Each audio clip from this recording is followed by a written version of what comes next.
Hi everyone, welcome to my presentation. My name is Mark Joseph Villar and I'm a communication major here at FCAT. Today I'll be presenting my research on mass surveillance conducted during the COVID-19 pandemic via contact tracing mobile phone applications and how that particular practice contributed to the concept of surveillance creep in today's society. So in December of 2019, the first case of COVID-19 was detected in Wuhan, China. The disease is most notable for its ease of transmission, and it went on to spread globally.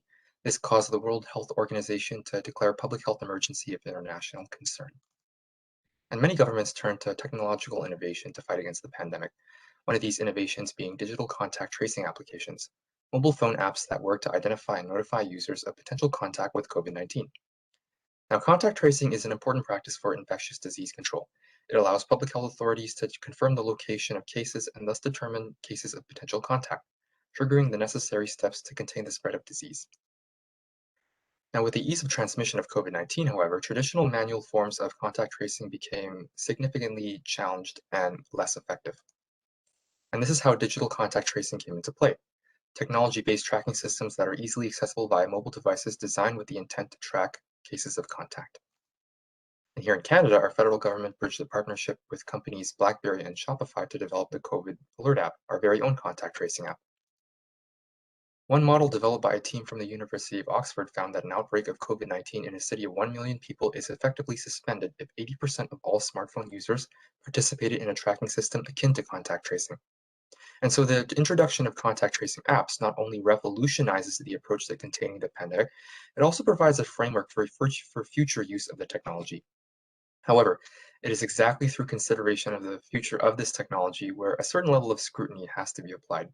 And so we start by assessing the context in which these apps were developed in, what seems to be a very opportunistic time, a global health crisis.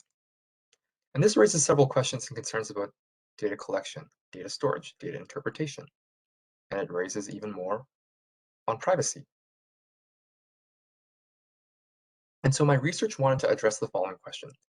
Has the introduction of new technology during the COVID-19 pandemic altered public sentiment towards surveillance? And so I want to introduce you to the concept of surveillance creep. In essence, it occurs when a technology is expanded or repurposed beyond its original intent, something used for a specific purpose that is later used for other purposes. And Gary T. Marks out of MIT likened it to an appetite that cannot be satiated once aroused. Once you taste something, you're going to want more of it. And I'll give you a few examples. Think of the Social Security number. The American government originally intended it for it to be used strictly for employment earnings and contributions. Now it's used as a form of ID. And think of student cards. They were initially intended for access to school libraries or identifications for exams, but they led to the advent of key cards, bank cards, and now they're applied across a variety of sectors. And so this raises a very important point and question. Does the crisis of the pandemic act as a catalyst for the deployment of new surveillance technology that would otherwise not be introduced in normal circumstances? And history would argue yes, so let me provide you with a notable historical example. Following the 9/11 attacks on the World Trade Center, then US President George W. Bush signed the Patriot Act into law. The Patriot Act expanded the capabilities of law enforcement agencies, including the approval to wiretap and perform other extreme surveillance practices, all in the name of national security. And at the time, these practices were deployed with the intent that they would only be used temporarily in response to the attacks. But to this day, many of these practices are still commonly used. And so now there are legitimate concerns that surveillance practices adopted during the COVID-19 pandemic will become permanent or used for other purposes and really further aggravate the threat to privacy and civil rights. And surveillance, I want to highlight here, is an ambivalent process. It can be used for protection and safety compliance, but it can also be used for discrimination and social control. And things that are considered acceptable are only so because we allow them to be. Yet many of the practices that were meant to be temporary at what was then the newly implemented Patriot Act are still used today, and they're even accepted as common practice. And this is perhaps in part of the trade-off that occurs with the use of these practices.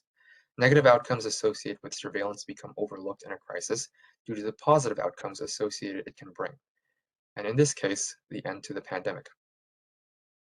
And this concept is known as the trade-off fallacy, coined by Draper and Turow, both out of the University of Pennsylvania, who raised the idea of exchanging personal information for more content or improvements to services already being provided.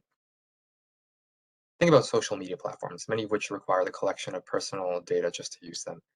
Users may have concerns for privacy, but they're willing to surrender their data if it provides a means to access platforms or services.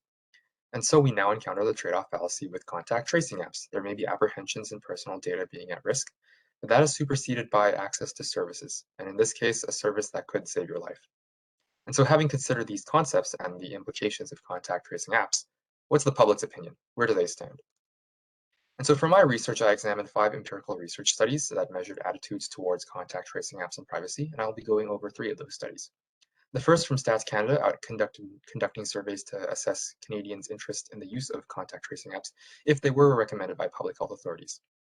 And they found that more than half of Canadians consider themselves likely to use an app, even after expressing reservations about how their personal data would be handled, with over 66% indicating that they were comfortable with data being shared with government officials.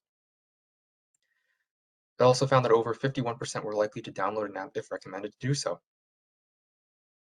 And as you can see, most notably, privacy rights were of the highest concern and hesitancy.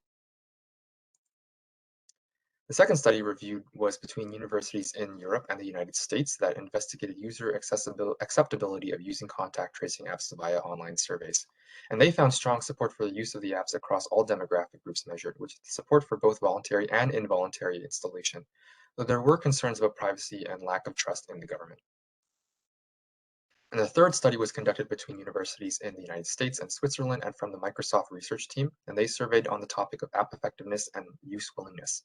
And they found that effectiveness and privacy were both very significant factors in users' willingness to install apps. Interestingly, they also found that those who were personally affected by the pandemic were more likely to install an app than those who hadn't been. And the results from these studies consistently indicate 2 very important ideas. The first being that there is a high level of mistrust and tension between governments and their citizens on the collection of personal data. And the second being that concurrently, regardless of their concerns, citizens are highly likely to install contact tracing apps, even without assurance that their privacy rights will be protected. And so overall, and answering my research question, public opinion has remained the same with no effort to push back against potential surveillance creep. If anything, it's been embraced. And so it's hard to dispute the benefits that contact tracing applications provide in the fight against COVID-19. Citizens have demonstrated that although they have their concerns and convictions about privacy, health, and safety take precedence. But this just raises even more questions and certainly invites us to reconsider the norm of modern surveillance practices. And I anticipate future research orienting itself around reassessing technology formed out of surveillance creep and the ethics of technological innovation. Thank you for watching.